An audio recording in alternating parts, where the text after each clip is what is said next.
Cristianos frente a un mal gobierno. ¿Qué haría usted?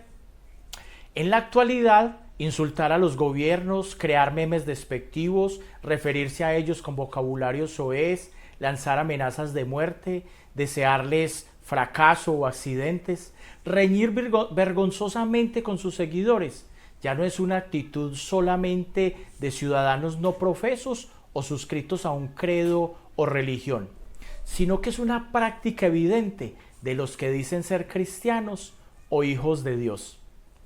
El apóstol Pablo vivió la misma situación con respecto a gobiernos abusivos, crueles.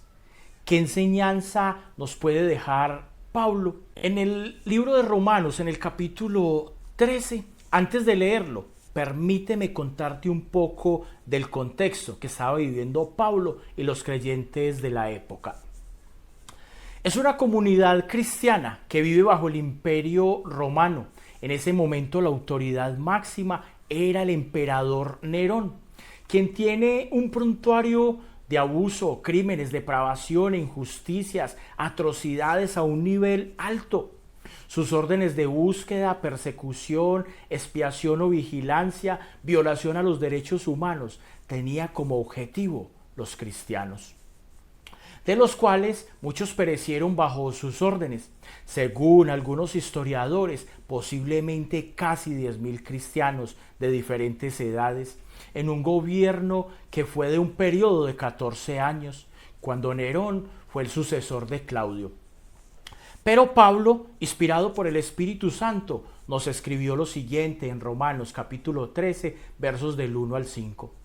Sométase toda persona a las autoridades superiores, porque no hay autoridades sino de parte de Dios, y las que hay por Dios han sido establecidas, de modo que quien se opone a la autoridad, a lo establecido por Dios resiste, y a los que resisten acarrean condenación para sí mismo, porque los magistrados no están para infundir temor al que hace el bien, sino al malo. ¿Quieres pues no temer la autoridad? Haz lo bueno y tendrás alabanza de ella, porque es servidor de Dios para tu bien.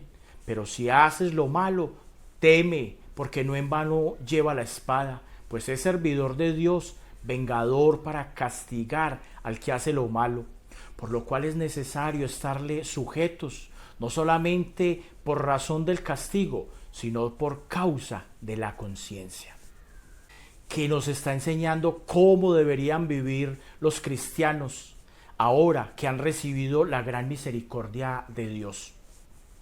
Romanos 12 declara que la única respuesta razonable es convertirse en sacrificios vivos que están al servicio de Dios. Y continúa en el capítulo 13 describiendo cómo es ese sacrificio. Es semejante al ejemplo, cordura, sabiduría, vida ejemplar como vivió Cristo, en santidad, en paz, en cordura, en prudencia y en sabiduría, a un nivel de ética y testimonio tan elevado que Cristo nos llamó aún a amar a nuestros enemigos. Esto incluye algunas implicaciones específicas que las expresa en una frase muy resumida el teólogo moderno John Stott. Él dijo: si los cristianos no podemos diferenciarnos de los no cristianos, somos inútiles. El gobierno era una estructura de autoridad establecida por Dios para mantener el orden y castigar el mal. A pesar de que el imperio a veces usó de su autoridad desmedidamente, con tiranía y con persecución, Pablo no incita a los cristianos a rebelarse. Pablo instruye a los cristianos a respetar, a someterse a las autoridades gubernamentales como un deber de conciencia. Aún les dice que paguen sus impuestos, que sean honrados, buenos líderes y que respeten a los gobiernos, ya que ellos tienen un propósito divino. Sirven a Dios al mantener la ley y el orden. Las instrucciones de Pablo dice que los que están en Cristo deben ser sumisos o estar sujetos a las autoridades humanas del gobierno. En otras palabras, nuestro lugar en el reino de Dios no nos permite ignorar a los que están en cargo de cualquier reino terrenal que ocupemos. En realidad, se nos dice, se nos inculca a mantener la paz. Los cristianos deben someterse a las autoridades terrenales porque Dios ha sido quien las ha establecido en primera instancia. Resistir indebidamente, repito esta palabra, indebidamente a la autoridad, es como si resistiéramos a Dios mismo. Ese rechazo a la autoridad trae consigo un juicio doloroso. La intención que Dios tiene para las autoridades en los gobiernos humanos, en parte, es usarlas para juzgar a las personas que hacen cosas malas. Si usted está haciendo las cosas buenas, dice Pablo, no deben de temer en nada a estas autoridades. Los gobiernos en términos generales están ahí para controlar y castigar al malhechor en nombre de Dios. El castigo que un criminal recibe por parte del gobierno también proviene de la soberanía y la voluntad de Dios contra el mal.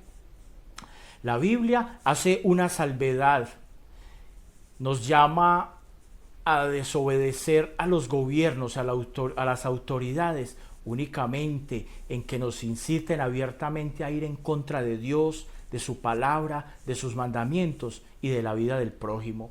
Hechos capítulo 5, verso 29, los apóstoles fue necesario responder que era más importante y más menester obedecer a Dios antes que a los hombres, ya que les habían prohibido predicar y enseñar en nombre de Cristo.